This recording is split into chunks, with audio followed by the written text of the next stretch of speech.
Andrew Carnegie was known as a friend of labor. He publicly supported unions, and he once said that no mill was worth a drop of blood. But in 1892, something happened in Homestead, Pennsylvania that proved Carnegie did not really mean what he said. Workers at his steel mill went up against a private army of 300 armed men on the Monongahela River. At least 10 people died. And Carnegie, he was conveniently vacationing in Scotland when it all went down. Here is how a contract dispute turned into America's deadliest labor battle. Here is a map of Pittsburgh in 1892. About 7 miles southeast along the Monongahela River is a place called Homestead. At Homestead, there is a massive steel mill owned by Carnegie. Carnegie had a public reputation as a friend of labor. He publicly supported unions, and he even said that no mill was worth a drop of blood. Remember that quote, because we will come back to it. In 1892, Carnegie Steel was making record profits. We are talking $4.5 million in 1 year. That is a lot of money. So obviously the workers were about to get a raise, right? Wrong. The workers at Homestead were represented by the Amalgamated Association of Iron and Steel Workers, and their contract was set to expire on July 1st, 1892. Time to renegotiate. Enter Henry Clay Frick. Frick was Carnegie's manager, and he had a very different approach to labor relations than Carnegie's public persona suggested. A short exchange makes the turn clear. The workers said, "Hey Frick, our contract is expiring. We have had a great year, let us talk about fair wages." Frick replied with hard demands. He told them that despite making $4.5 million this year, they must accept substantial wage cuts. He moved the contract expiration date to January 1894, so the union could not strike during the busy season. And one more thing he added, "We are going to break your union." Negotiations collapsed. And Frick started preparing for war. And I'm not exaggerating. He built a massive stockade fence around the entire plant. The workers started calling it Fort Frick. This wasn't subtle. Everyone knew what was coming. On June 29th, Frick locked out the entire workforce. Not just the union members, everyone. But Frick had a plan. He hired the Pinkerton Detective Agency to send 300 armed agents to Homestead. These men showed up with Winchester rifles. Their mission was simple: force the mill to reopen with strikebreakers. Now, the Pinkerton Agency was basically a private army for hire. They were famous for union busting, corporate soldiers. The workers weren't backing down either. They took control of the whole town. They set up a surveillance network covering 5 miles in all directions. They patrolled 10 miles of river. They even shut down the saloons to maintain order. The county sheriff tried to raise a posse to help the company take back the mill. He couldn't find a single person willing to go against the strikers. That's how much support the workers had. So now you've got armed workers controlling a town and 300 armed Pinkertons on their way. Everything was about to explode on July 6, 1892. It is 2:30 in the morning on July 6, 1892. A lookout is stationed on the Smithfield Street Bridge, watching the river. He spots 2 barges moving up the Monongahela River in the darkness. He sends a telegram to Homestead. They are coming. Thousands of people rush to the riverbank, workers, their families, townspeople. Everyone is determined to stop the Pinkertons from landing on company property. Around 8 in the morning, the Pinkertons try to come ashore. Someone fires the first shot. No one is really sure who fired first, but it does not matter, because all hell breaks loose immediately. 4 Pinkertons are killed instantly when they try to swim ashore. Workers are firing on anyone emerging from the barges. The Pinkertons are firing back from inside the barges. They are trapped in a shooting gallery on the river. And this is not a brief skirmish. This battle lasts all day. The workers get increasingly desperate and creative. They start throwing dynamite at the barges. They pour burning oil onto the river, trying to set the barges on fire. They attempt to actually sink the barges. Someone even drags a cannon down to overlook the river. Both sides exchange gunfire for hours. The death toll keeps climbing. 7 workers are killed. 3 Pinkerton agents are killed. Dozens are wounded on both sides.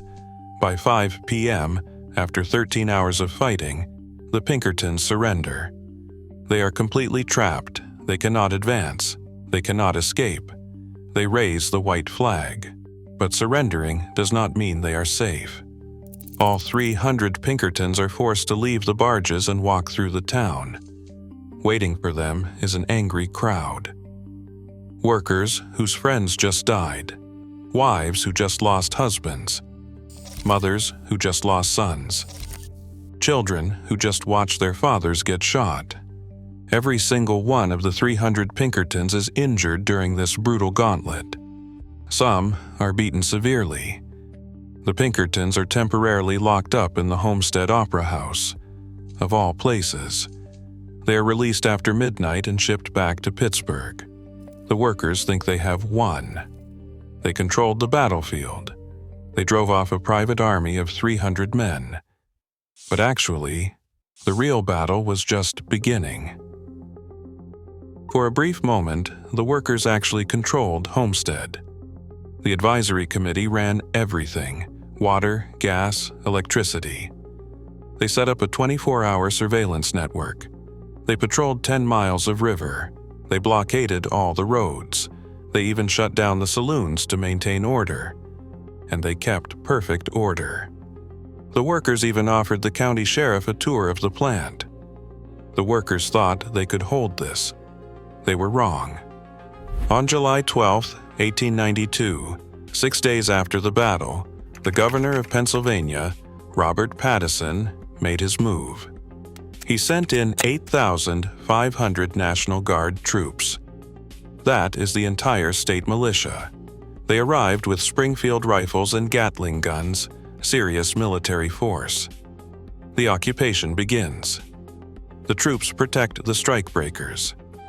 The mill is forced to reopen. The workers can only watch. And this occupation lasts for 95 days, over 3 months. The workers realize something. The government is not neutral. Then, on July 23rd, disaster strikes from an unexpected direction. A young Russian anarchist named Alexander Berkman walks into Frick's office. Now, this is important. Berkman has no connection to the Union. He is acting completely on his own. He shoots Frick twice, he stabs him multiple times, and somehow Frick survives. He actually returns to work that same afternoon. Berkman gets sentenced to 14 years in prison, and even though this had nothing to do with the Union, public opinion turns sharply against the strikers. Legal warfare follows. 160 strikers are charged with various crimes. 33 steelworkers are charged with treason. The actual charge is levying war against the state. Strike leader Hugh O'Donnell is charged with treason, then murder, then assault in 3 separate trials. John McLucky, the mayor of Homestead, is jailed on murder charges. But here's the twist. All the strikers are acquitted. Pittsburgh juries refuse to convict a single person on any charge. But the acquittals do not actually matter. The legal battles drain the union's funds. The leaders are stuck in jail awaiting trial. The workers are demoralized. The process is the punishment. On November 20th, 1892, the strike officially ends. Total defeat. The workers are forced to return. The workers return to conditions that were worse than before the strike. They were now working 12-hour shifts instead of 8-hour shifts. Over the next 15 years, their wages were cut by 1/5, and the union was gone, a complete loss of recognition. The Amalgamated Association had 24,000 members before the strike. By 1894, that number dropped to just 10,000. Steelworkers remained largely unorganized for 26 years. They did not recover until World War I in 1918.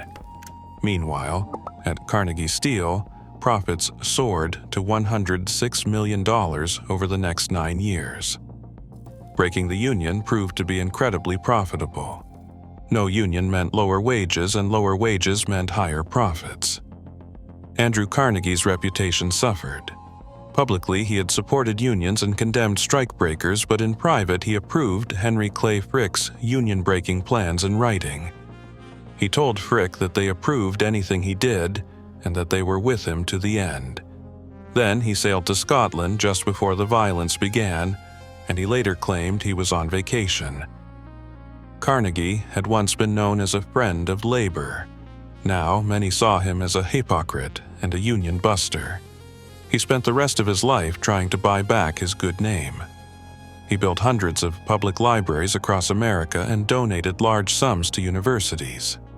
Many people viewed those gifts as guilt money, as blood money funding book collections. Now, there is also a dark, racial footnote to this story. The Amalgamated Association excluded African Americans from membership. Many of the strikebreakers that were brought in were black workers from the South. In November 1892, there was a riot between about 2,000 white workers and black workers and their families. Several people were severely wounded by gunfire. Labor solidarity had its limits. The Homestead strike was a major setback for organized labor nationwide. It showed that corporations could use overwhelming force against workers. It showed that the government would side with capital over labor. It set a precedent that lasted for decades. The strike even inspired a protest song called "Father Was Killed by the Pinkerton Men." Congress held hearings about the Pinkerton detectives. Should private companies be allowed to hire private armies? Can corporations have their own soldiers? No major reforms resulted. Today, the Homestead Works is completely gone.